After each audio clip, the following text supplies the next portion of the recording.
Bu, Buti, ini sebelum mulai aku mau nanya. Buti kalau Ya. misalnya Sudah mulai. Yesus, Saya sudah relay. bukan mas, ya bukan live-nya, dialognya. Ini kan nunggu Guru Nazuma. Nih aku Zumanya nanya. belum datang. Udah itu. Ya Lagi sudah siap-siap sekarang aja udah di relay, nanti orang nunggu nggak enak. Guru udah. Kita ditonton Oke. orang. Kan dari tadi kita di sini. Iya, kita kan udah. Ya Guru ke belakang dulu tadi. Ya udah gas, langsung ah, silakan. Siapa mau banyak pembukaan? orang. Dibuka aja dulu deh. Bagus mungkin kalau ada yang moderator. Oh gitu. Yang enggak ngotot-ngototan kita. Oke. Boleh saya ininya bukan moderatornya, maksudnya saya bertanya buat pembukaan doang Guru dah. Ya, silakan. Tidak Oke. dilarang bertanya, selama bertanya itu menghasilkan uang, katanya. Ya udah aku buka dulu ya. Kata Ya, siapa siap. tuh? Alhamdulillahirabbil alamin wassalatu wassalamu ala asrofil anbiya'i wal mursalin wa ala alihi washabihi ajmain. Amma ba'du. Ya, ikhwan fisabilillah, berjumpa kembali dengan kami di Zoom MMCI kesayangan kita semua, di mana semua boleh merelay, semua boleh masuk dan akan disuguhi dengan akhlakul karimah dari para mujahidin Gazbul Fikr.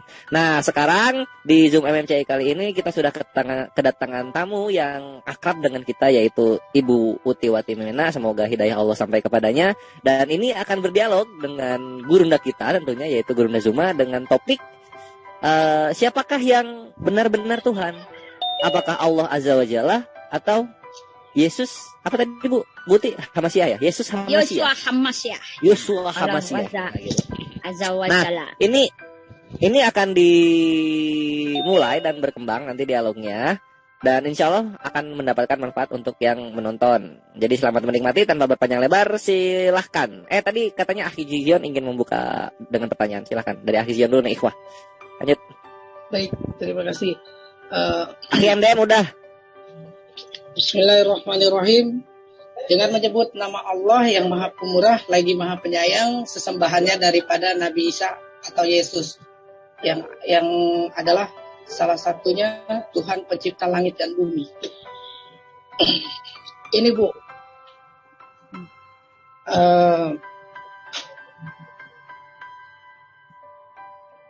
dia itu sebenarnya Nabi, ya kan? Tapi Ibu bilang Tuhan.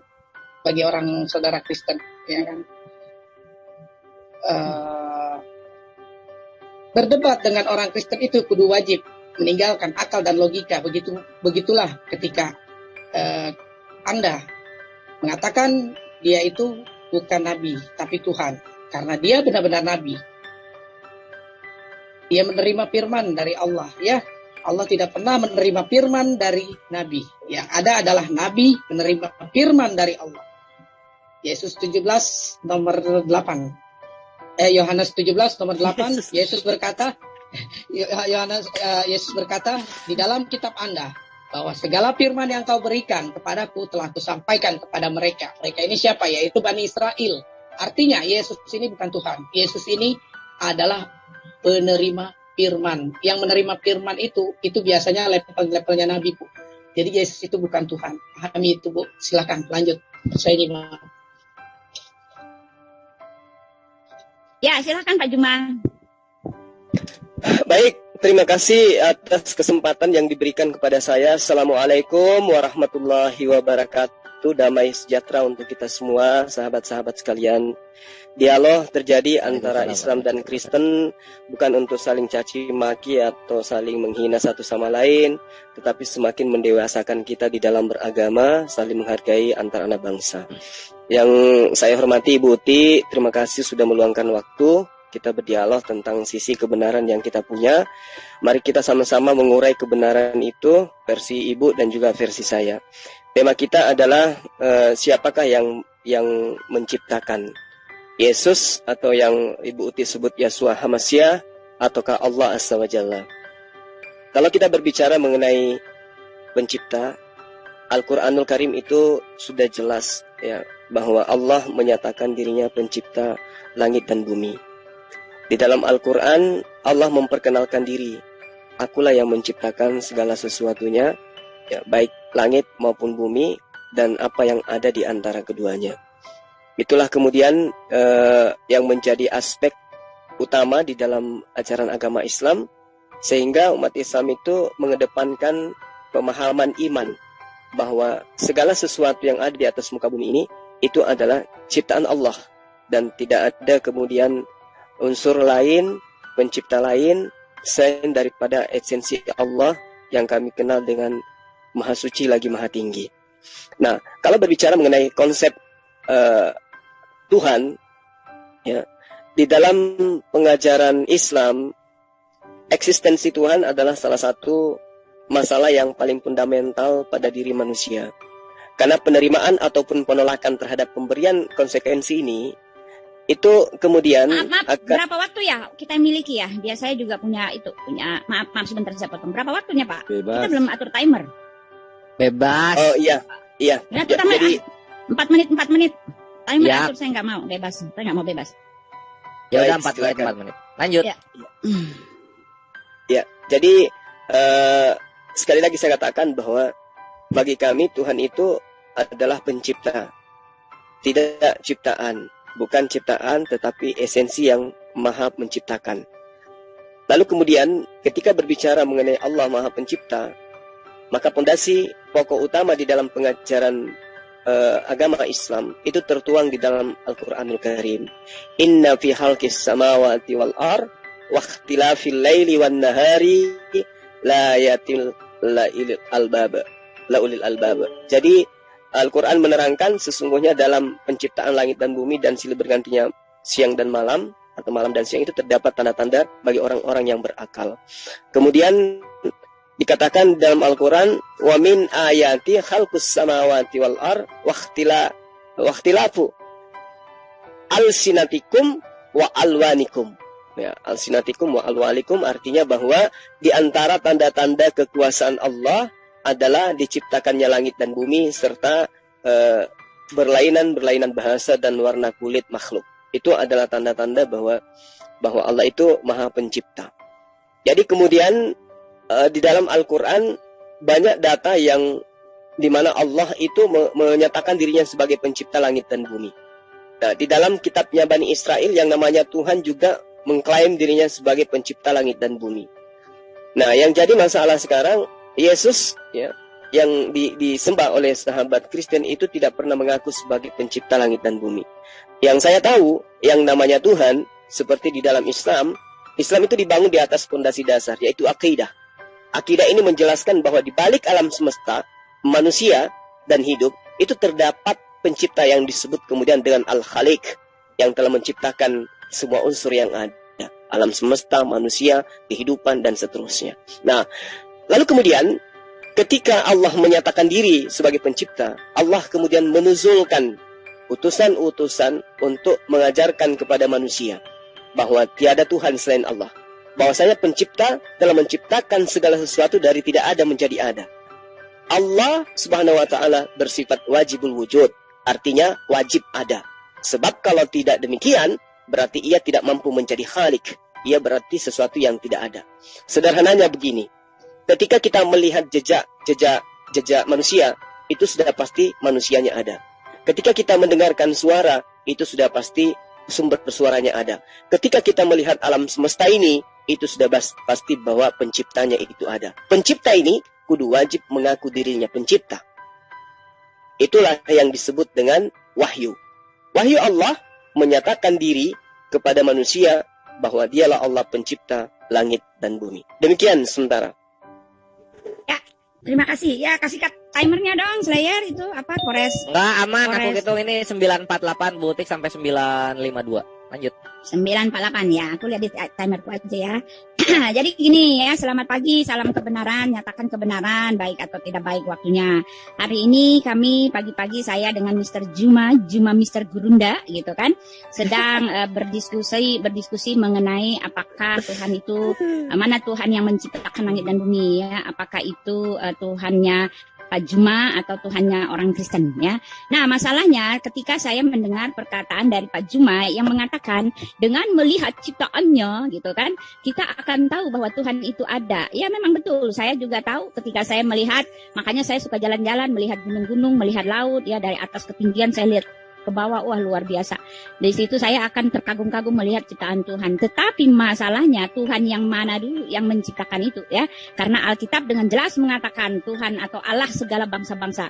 Allah bangsa-bangsa adalah berhala gitu kan. Tuhan itu satu, absolut di antara yang banyak-banyak benar Tuhan-Tuhan yang mengaku Tuhan yang benar itu salah satu, ada satu-satunya yang benar. Oleh sebab itu di dalam Yohanes 17 ayat 3 bahwa Elohim adalah satu-satunya Allah yang benar gitu ya, di antara para Allah yang mengaku benar, di antara para Allah yang mengaku bahwa Dia jugalah penciptanya. Dari mana kita mengetahui mana yang benar, mana yang salah? Semua kalau di pengadilan kita bisa menunjukkan mana yang benar, mana yang salah berdasarkan bukti-bukti, berdasarkan fakta-fakta, berdasarkan catatan-catatan sejarah, berdasarkan track recordnya, berdasarkan segala sesuatu yang menunjang bahwa apa yang dinyatakan itu ada buktinya gitu kan. Nah ketika Pak Juma mengatakan bahwa Allahnya lah, Tuhannya lah yang menciptakan, buat saya itu hanyalah klaim semata gitu kan. Memang kita melihat bahwa langit, gunung itu semua ciptaan Tuhan, tetapi yang menjadi krusialnya adalah Tuhan yang mana yang menciptakan itu gitu kan. Nah mari kita cari ya, mari kita buktikan Tuhan siapa yang menciptakan gunung, laut gitu kan, lalu yang menciptakan matahari, menciptakan bulan bintang, Tuhan yang mana? Kita bisa buktikan di alam, di era akhir zaman ini ya. Sebentar lagi kita akan menghadapi, sebentar lagi kita akan menunggu kedatangan Isa Al-Masih di awan-awan itu ya, adalah menuju pada akhir zaman, dan memang sudah dinubuatkan bahwa kita sedang berada pada akhir zaman. Ini adalah di mana diterangkan di dalam Alkitab bahwa pengetahuan manusia akan bertambah ya. Jadi enggak zamannya lagi kita hanya mengimani gitu ya. Ada diberikan kesempatan buat kita untuk mencari mana yang benar itu, mana yang salah. Karena apa? Karena memang kita enggak bisa pungkiri begitu banyaknya agama-agama di dunia ini dan semua mengaku benar ya. Tetapi Alkitab dengan jelas mengatakan satu-satunya Allah yang benar adalah Yesus, adalah Elohim, Allah Tritunggal ya. Ingat ya Pak Juma, saya memakai dari awal sampai akhir dalam konsep Allah yang Tritunggal. Jadi jangan menyamakan konsep Bapa dengan konsep kami ya. Yesus itu adalah firman dan segala sesuatu dijadikan oleh firman itu ya kan. Di dalam Yohanes 1 ya dikatakan ya. Pada mulanya adalah firman, firman itu bersama-sama dengan Allah dan firman itu adalah Allah ya kan. Ia pada mulanya bersama-sama dengan Allah. Aku hafal dulu nih sebentar baru mau dibuka ya. Bentar. Ia pada mulanya bersama-sama dengan Allah. Nah ini dia ya. Ia pada mulanya, nah itu kan hafalanku masih mantep kan. Ia pada mulanya bersama-sama dengan Allah, segala sesuatu dijadikan oleh Dia. Nah itu kan. Dan tanpa Dia tidak ada sesuatu pun yang telah jadi dari segala sesuatu yang telah dijadikan. Dalam Dia ada hidup dan hidup itu adalah terang manusia. Lalu firman itu telah menjadi manusia. Nah ini kan. Dan diam di antara kita dan kita telah melihat kemuliaannya, yaitu kemuliaan yang diberikan kepadanya sebagai anak tunggal Bapa, penuh kasih karunia dan kebenaran. Sebagai anak tunggal Bapa, kita sudah di 953. Terima kasih Bu Uti. Ya, silakan. Sangat tebal sekali ya, sangat padat sekali bagaimana keimanan dengan dalil-dalil yang dibawakan oleh Bu Uti ini ya Gurunda ya, dan juga ikhwah yang menyaksikan. Nah, kita sekarang masuk sesi kedua, yaitu sesi dialog itu sendiri. Silahkan dari... Saya bertanya dulu. Iya, silakan dari Gurunda untuk memberikan pertanyaan kepada Bu Uti. Katanya Bu Uti mau bertanya duluan deh. Oh gitu, oke deh, silakan Bu Uti berikan pertanyaan ke Gurunda. Saya untuk Pak Juma, ketika dikatakan Allah menciptakan langit dan bumi, sekarang bumi mana yang diciptakan oleh Allah? Pertanyaan framing ya, tetapi jawab aja. Oke, itu aja berarti ya, bumi mana yang diciptakan oleh... Bumi mana yang diciptakan oleh Allah?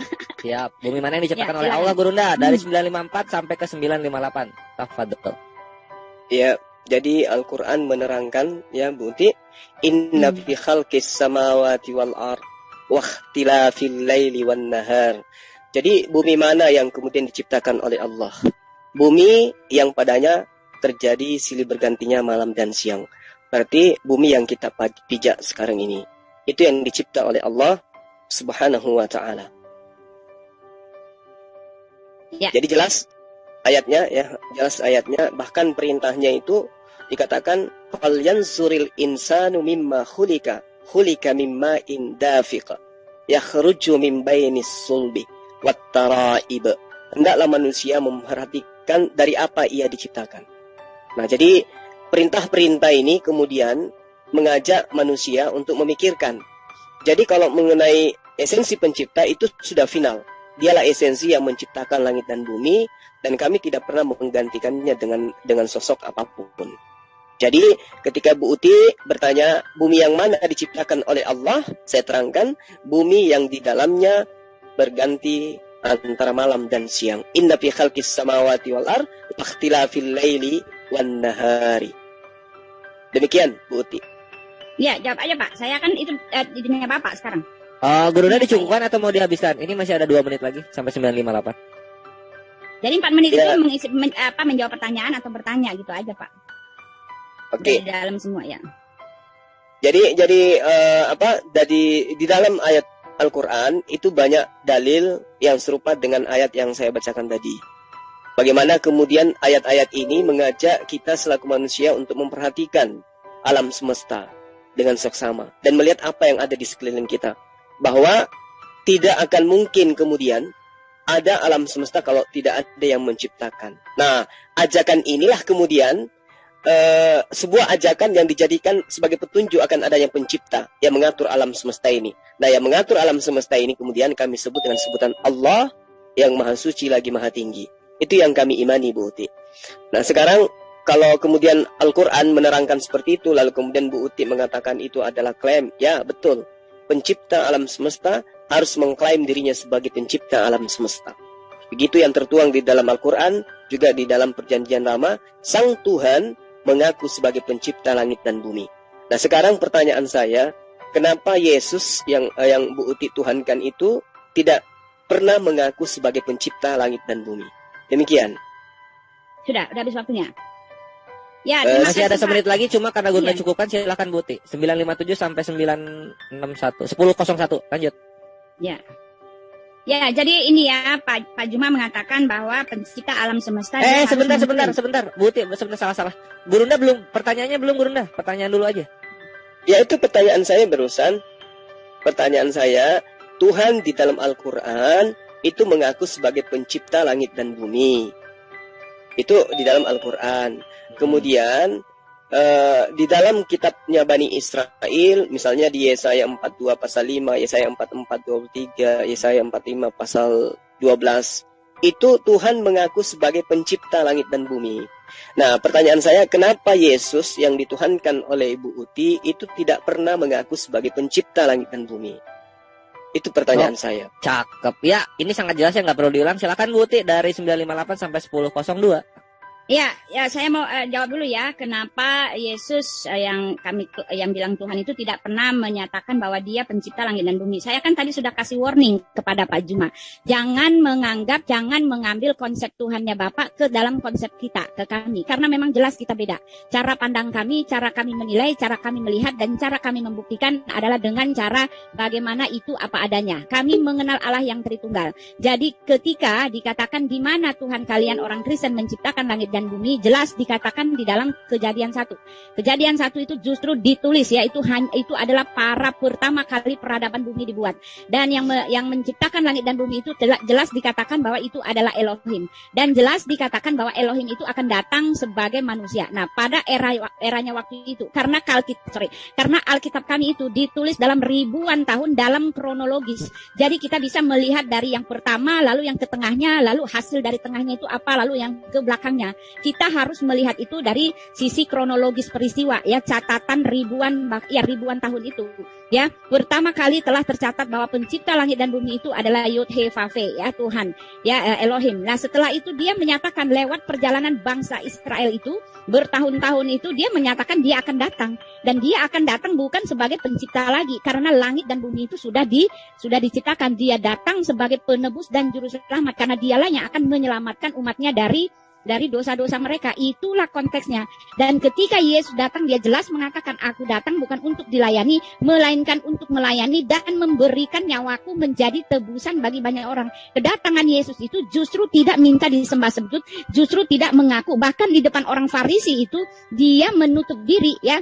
Dia hanya menyatakan dirinya bahwa dia membebaskan dirinya, menunjukkan jati dirinya di depan murid-muridnya, tetapi di depan orang Farisi dia membatasi ya, dia tidak memberikan dan mempercayakan dirinya kepada orang Farisi. Kenapa begitu? Ya kembali lagi dalam konteksnya, karena waktunya. Kalau ketika dia langsung menyatakan bahwa dia adalah Tuhan, waktu dia akan disalibkan itu akan menjadi cepat gitu kan.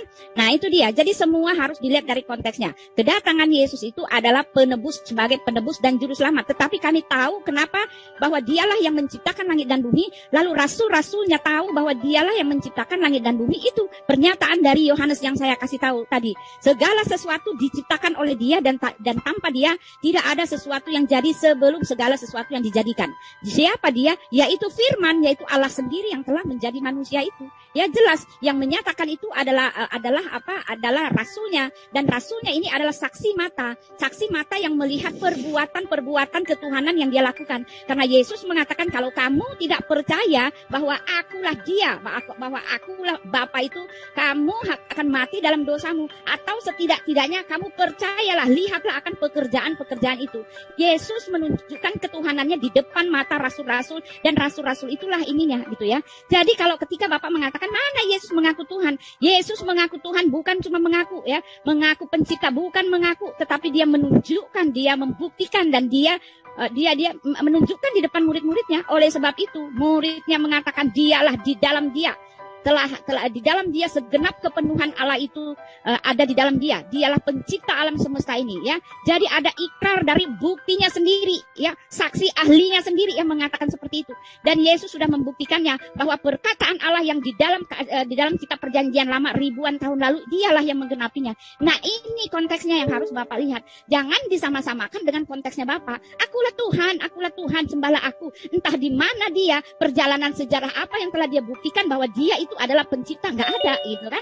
Dan bagaimana dan rasulnya sendiri yang harusnya memberikan bukti atau tanda dari ilahi itu juga tidak punya gitu loh. Lemah sekali Pak ya, Pak, dalam pembuktian dalam pihak muslim lemah habis, saya bilang. Nggak punya bukti, nggak punya data sama sekali. Semua hanya mengklaim gitu loh ya. Jadi itu saya bilang, jangan tanya di mana Yesus mengaku Tuhan. Dia datang bukan untuk mengaku Tuhan.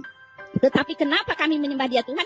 Karena Alkitab sudah menulis, karena dia sudah membuktikan ya gitu kan. Dia datang untuk karena dia sudah membuktikan, dia datang bukan untuk mengaku. Silahkan ke pertanyaannya Bu Uti. Moderator ini 10.03 soalnya ya. Silakan. Enggak, pertanyaannya belum tadi Bu Uti. Oh ya, pertanyaannya, di mana Allah Subhanahu wa taala sebelum Rasul Muhammad mengatakan bahwa Allah lah yang menciptakan langit dan bumi. Karena sebelum itu di era peradaban yang menciptakan langit dan bumi sudah ada. Sudah ada langit, sudah ada bumi, sudah ada gunung, sudah ada. Tiba-tiba ada Tuhan Allah mengatakan dialah pencipta langit dan bumi. Lah kemana aja sebelumnya? Kalau memang dia pencipta langit dan bumi, dia harus ada pada awal mula penciptaan. Supaya tidak dibilang klaim gitu kan. Ketika dia mengklaim, maaf, yang diklaim itu sudah ada patentnya. Pertanyaannya udah didapat itu. Di mana Allah sebelum langit dan bumi jadi? Nah itu dia. Itu Gurunda, ini pertanyaannya sudah dirangkum oleh Bu Uti. Silahkan dari 10.04 sampai 10.08. Baik, terima kasih Bu Uti. Jadi berbicara mengenai esensi Allah, bagi kami umat Islam itu, dia adalah pencipta langit dan bumi. Kalau misalnya kemudian Bu Uti bertanya, kenapa baru nongol? Jadi Bu Uti harus memahami bahwa di dalam perspektif umat Islam berkaitan dengan Tuhan, Tuhan itu cuma satu. Makanya kami sebagai umat Islam itu wajib hukumnya beriman kepada para nabi, kitab-kitab terdahulu, kepada rasul, dan kepada para malaikat. Kenapa demikian? Karena Tuhan yang kami sembah adalah esensi yang datang kepada para nabi terdahulu. Allahu la ilaha illa huwal hayyul qayyum la ta'khudhuhu sinatu wala naum. Allah tidak ada Tuhan selain dia. Berarti dia yang datang kepada para nabi terdahulu. Lalu kemudian menyatakan diri kepada khatam nabiyyin. Pada saat Allah datang kepada beliau Rasulullah Muhammad sallallahu alaihi wasallam, Allah menyatakan, "Wa ma arsalna min qablika mir rasulin illa nuhi ilaihi annahu la ilaha illa ana." Tiadalah aku mengutus seorang utusan pun sebelum engkau ya Muhammad, melainkan aku wahyukan kepadanya bahwa tidak ada Tuhan selain aku. Fa'budun, maka sujudlah menyembah kepada aku.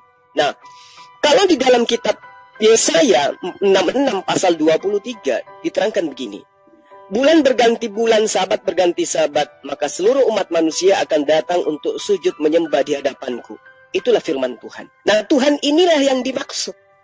Bahwa Allahu la ilaha illa huwal hayyul qayyum. Allah tidak ada Tuhan selain Dia. Dialah yang kemudian mengutus para nabi, memperkenalkan esensi dirinya sebagai Tuhan yang ahad, sebagai Tuhan yang satu. Di dalam kitab 1 Raja-Raja 8:61 Samuel 2 pasal 22 Samuel 7:22 Yesaya 45 nomor 5 sampai 6 dan seterusnya, puluhan ayat di dalam kitabnya Ibu ya, dan juga kitab yang Anda ambil dari agama Yudaism jelas mengatakan Tuhan tidak sejajar dengan apapun.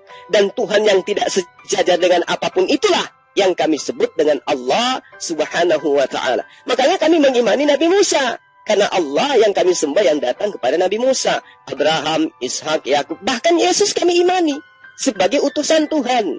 Yang membedakan kita kemudian adalah Nabi yang diimani umat Islam bernama Yesus itu dianggap Tuhan oleh Ibu Uti disebabkan karena ditengarai Yesus itu adalah firman. Padahal konsep firman di dalam pengajaran Bani Israel itu berbeda dengan pemahaman sahabat-sahabat Kristen hari ini. Firman itu adalah ucapan Tuhan, firman itu adalah ketetapan Tuhan, firman itu adalah kehendak Tuhan. Lalu kemudian teman-teman Kristen mengatakan firman itu telah menjadi manusia. Nah, di sini setelah dia menjadi manusia, berarti dia berubah menjadi ciptaan. Sementara Tuhan itu mustahil menjadi ciptaan. Firman itu telah menjadi manusia. Berarti kalau firman telah menjadi manusia, maksudnya kehendak Tuhan menjadikan Maria untuk hamil dan kehendak itu betul-betul tercipta menjadi seorang manusia atau seenggok daging. Nah, inilah yang saya katakan bahwa Yesus itu bukan pencipta, makanya dia tidak mengaku pencipta. Yesus itu adalah ciptaan, didukung oleh dalil-dalil yang ada di dalam kitabnya Bu Uti, bahwa memang Yesus itu adalah ciptaan Tuhan. Buktinya dia menjadi. Segala sesuatu yang menjadi, berarti dia adalah sesuatu yang tidak ada menjadi ada. Sesuatu yang tidak ada diadakan. Itulah yang disebut dengan proses. Jadi, dari tidak ada menjadi ada. Dikatakan sebagai ciptaan. Di dalam Kolose 1 pasal 15, dia adalah gambar Allah yang tidak kelihatan, yang sulung, lebih utama dari segala yang diciptakan. Jadi Yesus itu adalah yang utama dari segala ciptaan. Berarti dia adalah ciptaan, tapi dia yang utama di antara segala ciptaan. Karena itulah kemudian ketika Bu Uti mengatakan kami mengimani Yesus akan datang, umat Islam pun mengimani Yesus akan datang. Demikian. Umat Islam pun mengimani Yesus akan datang. Dan silahkan Gurunda ke pertanyaannya sekarang. Baik. Sekali lagi Bu Uti, mohon maaf kalau saya harus mengulang pertanyaan yang tadi. Allah Subhanahu wa ta'ala mengaku pencipta. Hasem juga mengaku pencipta. Di dalam Al-Quran Allah mengatakan dalam surah Al-Araf, Inna rabbakumullahu alladhi halakas samawati wal ardi sittati ayyam, dan seterusnya. Mengaku pencipta. Di dalam kitabnya Bani Israel, Tuhan juga Yesaya 42 pasal 5, Yesaya 44:25, Yesaya 45:12 mengaku pencipta. Dan esensi yang mengaku pencipta ini yang ada dalam kitab Yesaya ini, itulah yang kami sebut dengan Allah Subhanahu wa ta'ala. Berarti ketika Bu Uti mengatakan Tuhan kami adalah Tritunggal, nah Tuhan Anda sebelum menjelma itulah Tuhan kami. Tapi penjelmaannya itu bukan Tuhan kami. Penjelmaannya yang berupa manusia, berupa roh, itu Tuhannya Bu Uti. Makanya muncul pertanyaan, kenapa Yesus itu tidak pernah mengaku sebagai pencipta? Saya butuh alasan, saya butuh data. Demikian. Iya. Pak Juma, ya. Terima kasih, Guru.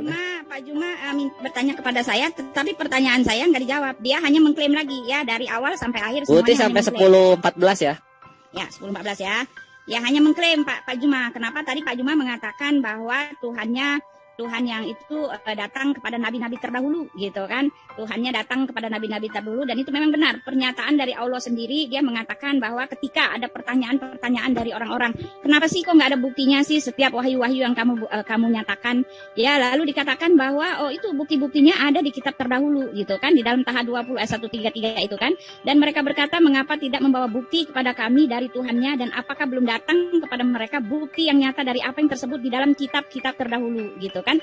Jadi memang Allah mengambil atau mengklaim tidak bisa atau tidak mampu langsung ketika ditanyakan mana buktinya, ya langsung tunjukkan aja dia maha kuasa, tetapi malah oh itu yang pencipta yang pertama itu kan saya yang bikin, katanya gitu. Seperti itulah ya, pencipta itu yang itu kan saya yang bikin, itu ini saya yang bikin, hanya mengklaim, istilahnya hanya mengklaim gitu kan. Lalu dikatakan juga bahwa tidak ada Tuhan yang itu Tuhan yang sejajar gitu. Tetapi maaf, mana ayatnya mengatakan Tuhan tidak boleh menjadi manusia? Di dalam Yesaya 43 ya. Di dalam Yesaya 43 ayat 11 atau 10 itu justru dikatakan, aku memberikan manusia sebagai gantimu, ya, sebagai ganti nyawamu ya. Bahkan di dalam Yesaya 43 dikatakan bahwa dia akan menjadi penebus. Akulah penebusmu, aku sendirilah yang menebusmu ya. Di dalam Yesaya 63 jelas dikatakan bahwa ya, bukan ya, sebentar ya saya baca ya. Kalau saya baca tolong diberhentiin dong gitu, biar saya nggak terburu-buru ya. Yesaya 63 ya, 63 di situ dikatakan ayat yang 10 saya akan bacakan ya. Dikatakan di sini ya, dikatakan ya, tetapi mereka ayat 9 ya, dalam segala kesesakan mereka bukan seorang duta atau utusan ya, bukan utusan yang lain, bukan seorang duta ya, melainkan ia sendirilah yang menyelamatkan mereka. Dialah yang menebus mereka dengan kasihnya dan belas kasihnya. Ia mengangkat dan menggendong mereka selama zaman dahulu kala. Nah itu dia sendirilah yang berperkara, dia menebus. Dan Rasul dan Nabi Yesaya mengatakan bahwa penebusan itu dengan apa? Dengan menjadi seperti anak domba yang dibawa ke pembantaian ya. Dia akan dikuliti, bahkan dia akan dilecehkan, dan bahkan dikatakan dia akan mati. Tetapi jelas dikatakan Yesaya 53, tetapi penyakit kitalah yang ditanggungnya. Ya, dia adalah korban penebus salah. Ya, dalam kitab Yesaya ini satu paket, enggak boleh diangkat yang diambil yang satu, dibuang yang lain. Ya, karena jelas dikatakan bahwa Allah itu adalah Allah yang penebus dan juru selamat. Bahkan cara penebusnya sudah dikasih tahu. Oleh sebab itu tidak ada ayat di tempat kami bahwa Tuhan tidak boleh menjadi manusia atau tidak sejajar dengan manusia. Karena apa? Karena Alkitab jelas mengatakan bahwa dia akan datang menjejak-jejakkan kakinya ke bumi. Bahkan dikatakan di dalam Yesaya bahwa dia akan memberikan manusia sebagai ganti nyawanya. Bahkan dia akan mati ya, tetapi umurnya akan lanjut. Nah itu dia. Bahkan dia akan bangkit lagi. Semuanya sudah ditulis. Jadi pernyataan Pak Jumai mengatakan Tuhan tidak boleh sama dengan makhluknya itu adalah kosong melompong gitu kan, seperti singa yang makan, yang gigit saya rasanya cuma geli-geli doang gitu kan, nggak ada giginya ya kan. Lalu satu lagi ya, konsep manusia Tuhan berubah menjadi manusia tidak dikenal oleh orang Yahudi. Maaf, justru orang Yahudi itulah sedang menunggu-nunggu pernyataan Tuhan yang akan datang ke dalam dunia. Yahudi yang beneran ini ya, Yahudi yang beneran ya, Yahudi yang dibawa oleh Nabi Musa ya, bukan Yahudinya ala Yisak, ala Valen, ala itu kan Yahudi Samaritan, bukan yang Yahudi yang itu ya. Ya, mereka sedang menanti-nanti Mesias itu. Ya, bahkan ketika Yesus mati di kayu salib itu kenapa? Karena dalam pernyataan bahwa dia mengaku Mesias, akhirnya dia dibunuh di salib. Karena apa? Karena Mesias itu artinya Tuhan yang datang menjelma menjadi manusia. Mereka menunggu-nunggu, tetapi mereka kecewa karena Yesus hanya lahir dari tukang kayu. Itu masalahnya. Tetapi kenyataannya orang Yahudi pada masa Yesus itu juga sedang menanti Mesias itu, yaitu apa? Perwujudan anak Allah, yaitu Firman yang telah menjadi manusia. Dia disebut anak tunggal Bapa gitu loh. Nah, sekarang pertanyaan saya kepada Pak Juma. Ya, di dalam Kolose 1 bahwa Bapak mengatakan langsung pertanyaan Bu Ti, udah 10:15. Ya, sebentar. Artinya menjadi itu artinya menjadi ciptaan. Oh, maaf Pak, menjadi di sini artinya berubah gitu aja. Kalau Bapak mengatakan menjadi itu artinya berubah ciptaan, menjadi ciptaan, enggak Pak, itu berubah karena Al-Qur'an sendiri menyatakan dia bukan ciptaan, dia berasal dari Roh Kudus dan Roh Kudus itu adalah Allah sendiri. Ya, itu dia. Ya, di dalam Kolose 1 dia adalah ciptaan, dia yang artinya di situ adalah sebagai yang pertama bangkit dari antara orang mati ya. Jadi Bapak itu ya, pertanyaan saya, di mana Allah Subhanahu wa taala ada yang menyatakan dirinya sebelum Rasul Muhammad mengatakan bahwa dia seorang rasul? Karena tiba-tiba mendadak sontak setelah bumi jadi, langit yang jadi, tiba-tiba ada yang ngaku-ngaku Tuhan juga. Nah, itu dia. Itu sejarahnya. Silakan. Oke. Ya, jadi berkembang lagi ya Gurunda ya, sekarang di mana Allah sebelum Rasulullah SAW ada gitu. Tafadhol. 10:16 sampai 10:20. Baik, terima kasih Bu Uti. Jadi lagi-lagi kalau misalnya Bu Uti bertanya seperti itu, tadi sebenarnya saya sudah menjawab. Allahu la ilaha illa huwal hayyul qayyum. Dan saya katakan bahwa di ayat yang lain, wa ma arsalna min qablika mir rasulin illa nuhi, kecuali saya mewahyukan kepada mereka ilaihi annahu la ilaha illa ana. Tidak ada rasul yang kuutus sebelum engkau, tanpa aku mengajarkan kepada mereka bahwa tidak ada Tuhan selain aku. Itu pernyataan Allah. Nah, kemudian ketika Bu Uti mengatakan di mana Allah itu ketika dia belum datang kepada Rasulullah Muhammad sallallahu alaihi wasallam. Nah, ini data yang ingin saya terangkan kepada Bu Uti. Wa ma khalfahum wa la yuhituna bi syai'in min ilmi illa bima syaa wasi'at kursiyyuhus samawati wal ard. Nah, Allah itu bertahta di atas arsy, meliputi langit dan bumi. Jadi Allah itu bertahta. Jadi dia itu maha melihat. Dari tahtanya dia melihat, dari tahtanya dia mendengar, dari tahtanya dia mengetahui. Lalu kemudian kenapa baru datang kepada Rasulullah Muhammad sallallahu alaihi wasallam? Karena memang kehidupan manusia itu berproses. Andai saja Rasulullah sudah ada pada masa Adam, datangnya pada masa Adam. Karena beliau adalah khatam nabiyyin, maka dia yang sudah dinubuatkan datang sebagai penutup ajaran para nabi yang mengajarkan segala sesuatunya tentang hukum-hukum, keadilan dan penginsapan dunia akan dosa. Itu yang harus dipahami dengan baik. Bahwa Tuhan kita itu cuma satu. Tuhan kita yang menciptakan kita itu cuma satu, Bu Uti. Yang menciptakan kita itu cuma satu. Yang menyebabkan kemudian kita itu tersesat adalah doktrin dan dogma yang dinyatakan Tuhan kita itu menjelma menjadi makhluk. Perpisahan kita itu terjadi di situ. Ketika Bu Uti mengimani Tuhan kita yang esensinya hanya satu, pencipta langit dan bumi, inkarnasi menjadi manusia. Di situ kita cerai, di situ kita pisah. Konsep kita itu kemudian berubah di situ. Kalau Islam tetap saja, ya, Tuhan itu tidak pernah menjelma, tidak pernah menjadi apapun. La ta'khudhuhu sinatun wa la naum, lahu ma fis samawati wa ma fil ardh. Tuhan itu maha hidup. Dia terus-menerus mengurus makhluknya, tidak mengantuk dan tidak tertidur. Ya, itulah Tuhan yang telah menciptakan kita. Tuhannya Bu Uti juga. Tapi kemudian Bu Uti ingkar terhadap ketuhanannya Tuhan yang benar, menuju kepada esensi lain yang adalah makhluk, yaitu Yesus. Makanya ketika Ibu mengatakan dia telah Tuhannya Bani Israel itu menjadi manusia dan diimani oleh praktis Yudaism. Tunggu dulu. Kalau berbicara mengenai konsep Mesias bagi Yahudi sampai kapanpun bukan Hasem yang nusul menjadi manusia. Mesias bagi Yahudi adalah keturunan dari Salomo yang mana mereka meyakini Mesias ini akan datang untuk menjadi pemimpin mereka yang jaya serta membebaskan mereka dari musuh-musuh mereka, yaitu Bani Israel. Jadi menurut Yudaism, Bu Uti, ya tolong digaris bawah ini, Mesias itu adalah pemimpin politik. Bukan Mesias dalam arti kata Tuhan nuzul menjadi manusia. Itu beda. Kalau di Kristen memang Mesias itu raja entah di mana. Itu yang di dalam konsep iman Kristen. Tapi iman Yahudi, mau Ibu plesetkan kemanapun, Mesias bagi mereka adalah pemimpin politik. Layaknya Musa, layaknya Daud, layaknya Salomo. Itu Mesias. Jadi jangan dirubah-rubah tentang konsep Mesiasnya Yahudi, lalu kemudian dinisbahkan ke dalam Kristen. Mesiasnya Kristen, Tuhan nuzul menjadi manusia. Itu yang ada di dalam iman Kristen. Lalu kemudian ketika Ibu, saya tanya, kenapa Yesus tidak mengaku sebagai pencipta? Ibu tidak menyentuh esensi pertanyaan. Kalau saya dari tadi menjawab pertanyaan Ibu, cuman mungkin perangkat di Ibu itu yang tidak ada yang mampu menampung tentang jawaban saya. Di dalam Wahyu 3 pasal 14 diterangkan, dan tuliskanlah kepada malaikat jemaat di Laodikia, inilah firman dari iman, dari Amin, saksi yang setia dan yang benar, permulaan dari ciptaan Allah. Siapa yang dimaksud Amin sini? Yesus. Yesus itu adalah permulaan ciptaan. Silakan. Nah, itu ditutup dengan sebuah dalil yang cukup mengejutkan ya. Nah, mari Guruna berikan langsung pertanyaan kepada Bu Uti. Ya, kalau tadi Ibu Uti mengatakan Tuhan itu setara dengan makhluk. Dari sisi Yesus, ya.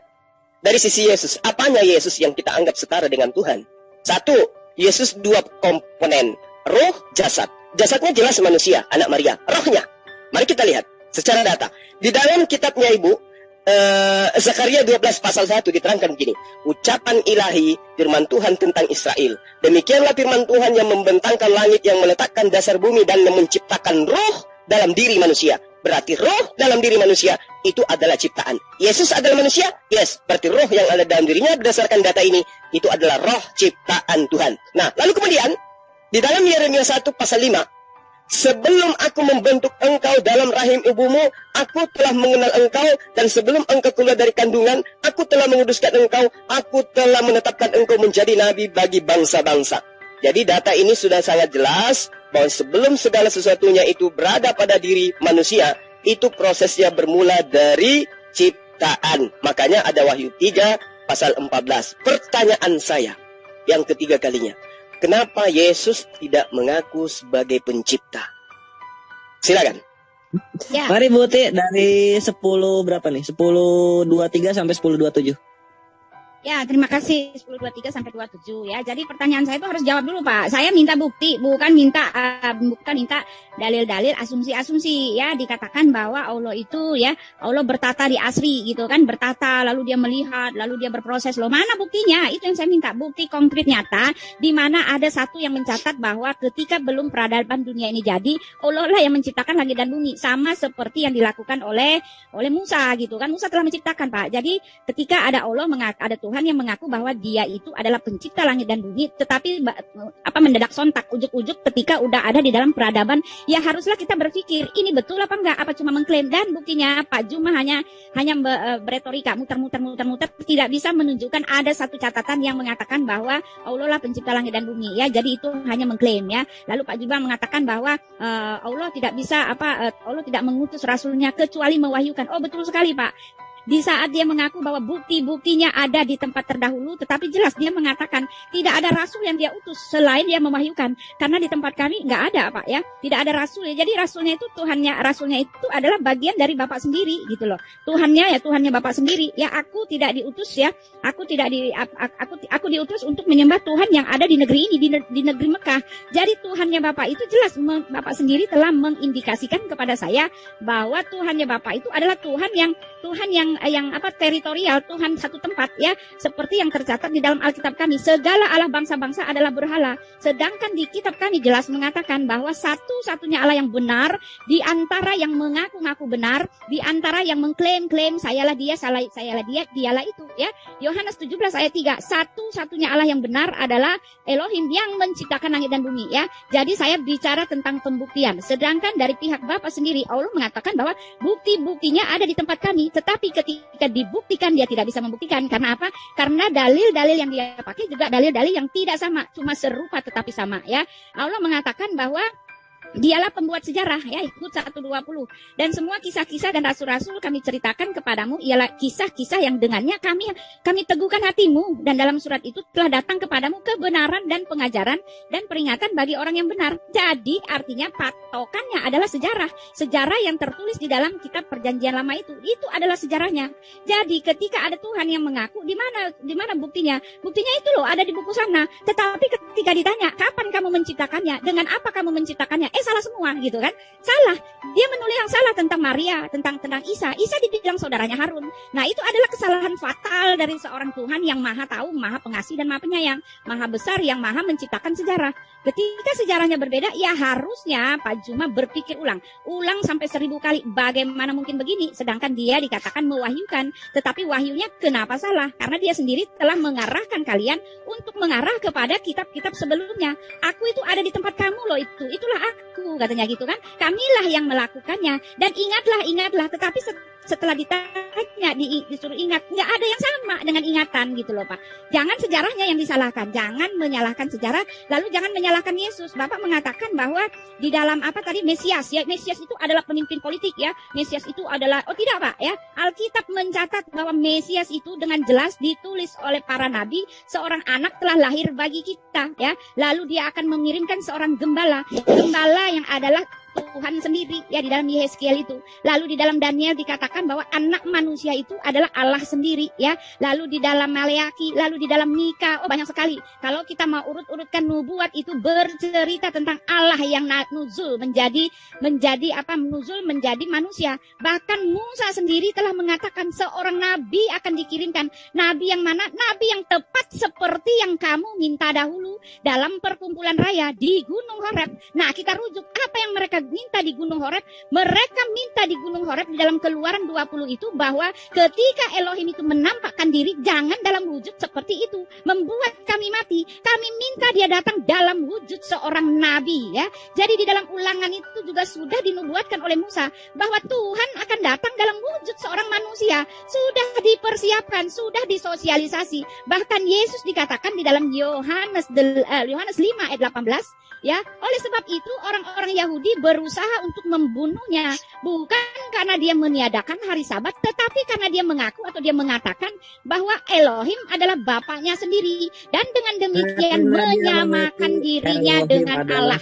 Oke?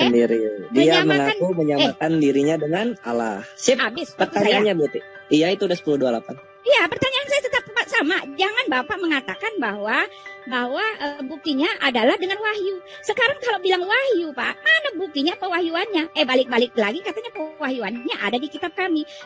Seketika ditanyakan mana buktinya? Kalau Maria itu adalah ponakannya Musa, bingung gitu. Nggak bisa, saya nggak mau jawaban seperti ini. Itu artinya Bapak tidak menjawab saya. Ya, jangan mengambil atau mengklaim lagi. Jangan jawabannya adalah mengklaim gitu loh. Lalu Bapak lagi mengatakan Yesus sekali lagi ya, Mesias bagi Yahudi itu kan sama dengan Allah. Nah, sekarang bagaimana ya, saya mau mengatakan kepada Bapak ya, di dalam kitab kami, di dalam 1 Tawarik 2 ayat 16 ayat 2 ayat 16 ayat 26 kalau nggak salah itu ya. Segala Allah bangsa-bangsa adalah berhala gitu ya. Nah, sekarang saya mau kasih tahu ya, saya mau minta kepada Pak Juma ya, ketika memang dia adalah Tuhan, tunjukkan kuasanya, tunjukkan bahwa dia itu adalah Tuhan lewat apa?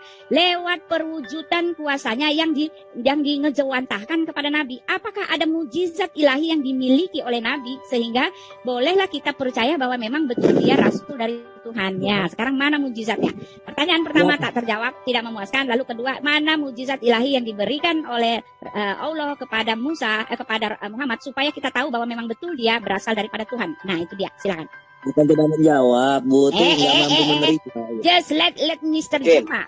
Ya, biarin Mr. Juma tampar saya cuma mau ditampar. Ya. 10.30 sampai 10.34 Gurunda, silakan. Ya, jadi Buti sampai sejauh ini belum menjawab pertanyaan kenapa Yesus tidak mengaku pencipta. Lalu kemudian ketika Bu Uti berbicara mengenai pencipta alam semesta, saya ingin membahasakan dengan bahasa sederhana gini. Bukti bahwa segala sesuatu itu mengharuskan adanya pencipta yang menciptakannya dapat diterangkan kemudian dengan analisa sederhana, dan akan saya urai, mudah-mudahan Bu Uti ini bisa memahami. Segala sesuatu yang dapat dijangkau oleh akal terbagi dalam 3 unsur yang saya katakan tadi. Pertama manusia, kedua alam semesta, dan yang ketiga adalah hidup. Nah, 3 unsur ini itu bersifat terbatas, bersifat lemah, serba kurang, dan saling membutuhkan kepada yang lain, termasuk Yesus. Contoh misalnya, ketika berbicara mengenai Yesus, seperti kita berbicara mengenai manusia. Manusia terbatas sifatnya. Apakah berlaku keterbatasan itu kepada Yesus? Ya, karena ia tumbuh dan berkembang sampai batas tertentu yang tidak dapat dilampauinya lagi. Yesus tidak mampu melakukan sesuatu di luar daripada kemampuannya dia sebagai manusia. Ini menunjukkan bahwa manusia bersifat terbatas, tanpa terkecuali. Apapun titelnya kemudian, dianggap Tuhankah dia, dianggap Mesiaskah dia, tapi pada faktanya terbatas. Begitulah juga dengan kehidupan, bersifat terbatas. Karena penampakannya bersifat individual, apa yang kita saksikan selalu menunjukkan bahwa hidup ini berakhir pada satu titik, yaitu ketidakmampuan individu ini melanjutkan kehidupannya. Jadi, hidup juga bersifat terbatas. Sama halnya dengan alam semesta. Memiliki sifat yang terbatas. Alam semesta merupakan satu komponen himpunan dari benda-benda bumi, langit, angkasa, yang setiap padanya ada memiliki keterbatasan. Himpunan segala yang terbatas, tentu terbatas sifatnya. Jadi alam semesta itu bersifat terbatas. Manusia hidup alam semesta bersifat terbatas. Nah, kemudian apabila kita melihat kepada segala sesuatu yang bersifat terbatas, akan kita simpulkan bahwa semuanya itu tidak azali, semuanya itu tidak kekal. Sifat azali yang memiliki awal dan tidak memiliki akhir tentu tidak mempunyai keterbatasan. Maksud saya sifat azali yang tidak memiliki awal dan tidak memiliki akhir itu pasti tidak memiliki keterbatasan. Nah, ini tidak dimiliki oleh Yesus. Yang memiliki hanya Allah. Lalu kemudian ketika dikatakan, mana buktinya? Mana? Itu kan hanya klaim. Betul, Tuhan itu wajib hukumnya mengklaim dirinya sebagai Tuhan. Lalu kemudian, apa pembuktiannya bahwa wahyunya itu benar? Satu-satunya mujizat yang masih ada di tengah-tengah manusia di tahun 2022. Sisa mujizat yang ada pada diri Rasul Muhammad SAW. Apa itu? Al-Quranul Karim. Tinggal itu. Mujizat Yesus banyak. Bisa dibuktikan sekali ini. Tidak. Tinggal kenangan. Musa. Ada mujizatnya? Ada. Bisa dibuktikan. Tinggal kenangan. Rasul Muhammad SAW. Apa mujizatnya? Al-Quranul Karim sebagai pedoman hidup. Apa masih bisa dibuktikan hari ini? Bisa. Itulah bukti mujizat yang sangat luar biasa yang tidak bisa dibantahkan oleh siapapun. Nah, mengenai tentang wujud daripada Allah yang menusulkan kemudian Rasul Muhammad SAW dan para nabi. Ketika dikatakan di dalam kitabnya Bani Israel, aku sendiri yang akan datang, bukan utusan dan seterusnya. Yang dimaksud di situ adalah ajarannya. Aku sendirilah penebus, yang dimaksud di situ ajarannya, bukan yang membawa ajarannya Allah. Itulah Allah itu sendiri. Mereka ini adalah utusan Tuhan. Makanya Yesus menerangkan dalam Yohanes 10 pasal 27, pasal 34, 35, 36. Bukankah di dalam kitab Tauratmu dikatakan, siapapun yang diutus oleh Allah untuk menyampaikan firman, maka dia adalah Allah. Jadi kalau Yesus mengaku Allah, karena memang dia adalah utusan Allah. Yesus mengaku Allah, memang dia adalah utusan Allah. Yang hebatnya lagi, Rasul Muhammad SAW mengatakan begini, "Wa ma arsalna min qablika min rasulin illa nuhi ilaihi annahu la ilaha illa ana." Rasul Muhammad SAW melantunkan sebuah kalimat. Dia katakan kepada Bani Quraisy, ya, ilaihi annahu la ilaha illa ana. Tidak ada Tuhan selain aku. Kata siapa? Kata Rasul Muhammad SAW. Tapi apakah kemudian orang Arab menyembah dia? Tidak. Karena yang dimaksud Rasul Muhammad SAW adalah menyampaikan firman Tuhan. Demikian juga Yesus. Yesus boleh mengaku, akulah pencipta langit dan bumi. Tapi sangat disayangkan tidak ada ucapan itu. Kenapa tidak diucapkan oleh Yesus itu? Karena Yesus memang adalah ciptaan. Datanya jelas. Wahyu yang tadi saya katakan, Kolose 1 pasal 15, Yesus ciptaan. Wahyu 3 nomor 14, Wahyu Yesus ciptaan. Filipi 2 nomor 5, Yesus ciptaan. Kemudian 1 Timotius 2 nomor 5, Yesus ciptaan. Lalu kemudian Yakobus 3 nomor 9, Yesus ciptaan. Yesus ciptaan, Yesus ciptaan, Yesus ciptaan. Makanya Bu Uti nggak bisa menunjukkan Yesus mengaku pencipta langit dan bumi. Minimal klaim. Ada nggak klaimnya? Tidak ada. Lalu apa yang diajarkan oleh Yesus? Aku tidak dapat berbuat apa-apa dari diriku sendiri. Berarti Yesus adalah ciptaan. Dia adalah makhluk Tuhan. Segala sesuatu di luar daripada Tuhan pasti adalah ciptaan Tuhan. Waktu saya habis deh.